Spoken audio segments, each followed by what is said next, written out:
My name is Benaiah Jeremiah Dazugum. I'm known by my stage name Benaiah Jerry.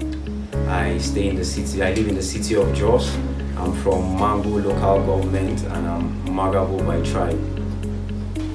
Growing up, I grew up around two big brothers who were really much into hip hop, and I was listening to a lot of Tupac, DMX, and I think I was surrounded with all of that. And on the side, I was influenced also by my dad's choice of music. He always listened to gospel worship, the likes of Don Moen and the country music. And I wasn't really inclined to really write or sing or rap at the time. I was just really listening to it until after a while hooked up with a friend who was rapping, and I just wanted to show this guy that I could do this too, And from there I did my first write-up, which was kind of okay. Then I moved forward. After a few years, we tried it again, and this time we actually got to record the song. And the song was so bad that when I got home, I played it a couple of times and I just deleted it. Then we kept freestyling, doing some battles and stuff like that. And practice, they say, makes better, not perfect actually.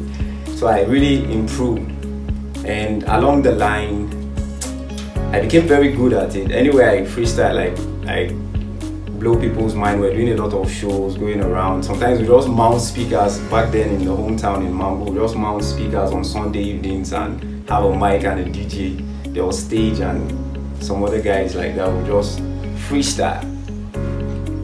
And in 2021, I gave my life to Christ, and I've always been one person who takes my art from my own perspective. I like to share out my own opinions, and I found Christ and my whole belief system changed. So I had to shift these gifts that God has given me. I had to refine it and do His work, because I believe when God gives a gift, it's not for the person who has received the gift. It's so that that person can use that talent and be a gift to other people. And so that really influenced me, and I transposed from freestyle and battle rap to do gospel music. Okay, when I wrote my first song, the lyrics were good, but I didn't have the delivery, right? And freestyling with my friends at the time really helped me, because they were more advanced in technique and they always give me tips. And from there I began to do a lot of rehearsals on my own. And I think for me, those moments where we were just a group of friends playing beats and playing around with it, that was what trained and sharpened my skill. And it also helped me to realize that since I was able to move from point A to point B, from writing good lyrics without good delivery to doing all at the same time, I felt I had a chance. I needed people to hear this. Being an artist, I've always noticed that the support for an independent artist tends to bring a lot of responsibility on the artist. You will be playing a lot of roles, and you can't really do so much by yourself. But I had to really adapt. I needed funds to move around, to take care of myself as well, and those who are around me as well. So I had to learn certain skills that would help me push this gift of mine, help me touch more lives. So I started learning graphic design. I would do graphics for other people and get paid, while I do it for myself whenever I need it. So I'm saving costs on the side and making a little box to also push this music. So you come back and you try to do the socials, but you're kind of exhausted. I know that too can be tiring. So I also went ahead to do my videos, because that kind of cost quite much around here. So I started editing my videos, and I got access to cameras and started shooting myself and editing, and it has really been a struggle, but it has also helped me push myself a little. And basically the challenges of an artist is mostly trying to play many roles at the same time, which might make you a more less effective on your creative part, because a stressed mind cannot really get very creative. So I think if I could like lessen myself the burdens and focus just on the craft, I would have been doing more. But so far, they say when things get tough, only the tough get going. So we've been tough lately around here.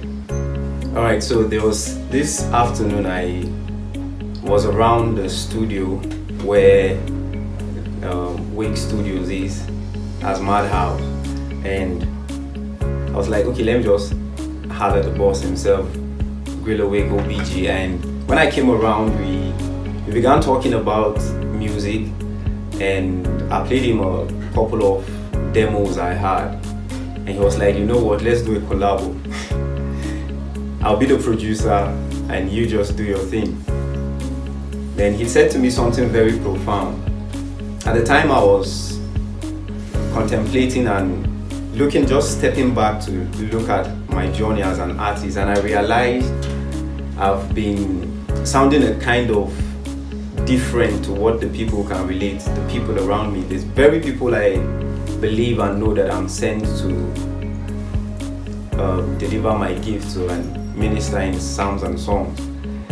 So I was thinking about how to make the music, make the sound more relatable. And Will said to me, he said, but you have to do something that the language has to be relatable, the beats have to be relatable. And that thing really changed everything.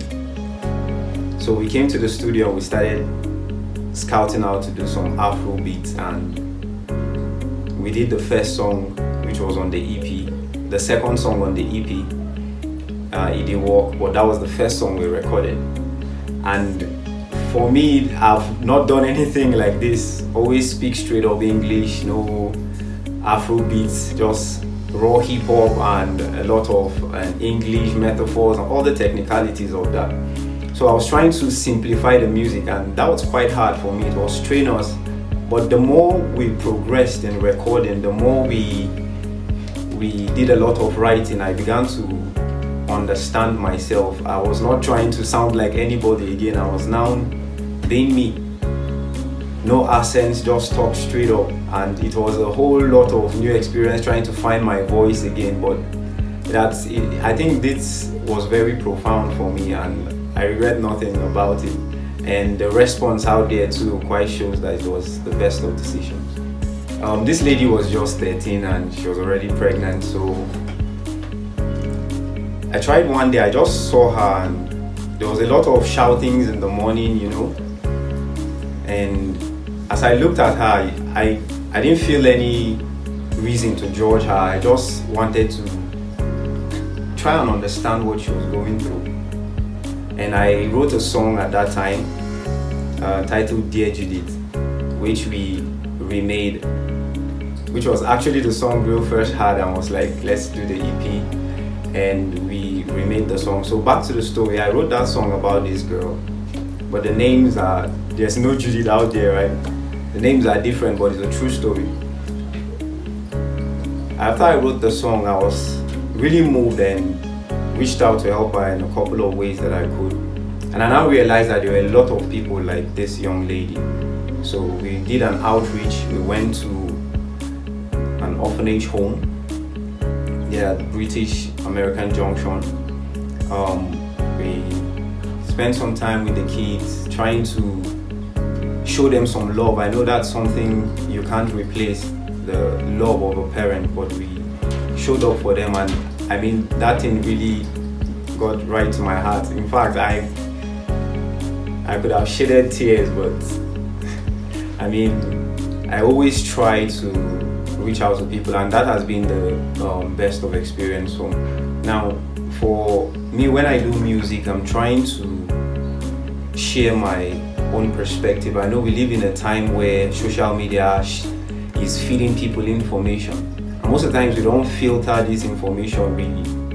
We just take it in and it stays in our subconscious. One day you just act out one advice you saw online. So my music, it's an antidote to such kind of exposure. It's a way for people to begin to see themselves the way God sees them. It's a message for people who have realized they are imperfect and need help. And you can't find help anywhere except Jesus. You can't find peace anywhere unless you find Jesus, and that's it. So as an artist, I try to always dish out quality content from the message to its delivery, and trying to sustain these now, both financially and the time that it takes, and trying to reach out to people out there through maybe jungle ministries or through outreaches. It's something I have turned into a lifestyle. I help the next man beside me, the next person who needs a cup of water, and I have. I don't wait for anything big to do anything for the camps or anything. It's a lifestyle for me over here. Alright, since after the EP drop, The Journey Begins, it has been massive. The reception, those who got to listen to it have received a couple of testimonies, and it's really exciting it's a blessing to know that what I'm doing is actually making impact. And so I also want to do more. I dropped a video, a new song, it's on YouTube, and I'm thinking of doing more of those, also dropping singles here and there. Alright, on TikTok you can follow me at Benaiah Jerry, no space. Benaiah is spelled Benaiah, Jerry, J to the ERRY. You know what time it is? On Instagram you can follow me on Benaiah Jerry. It's Benaiah_Jerry. On Facebook, Benaiah Jerry. On Twitter is Benaiah Jerry.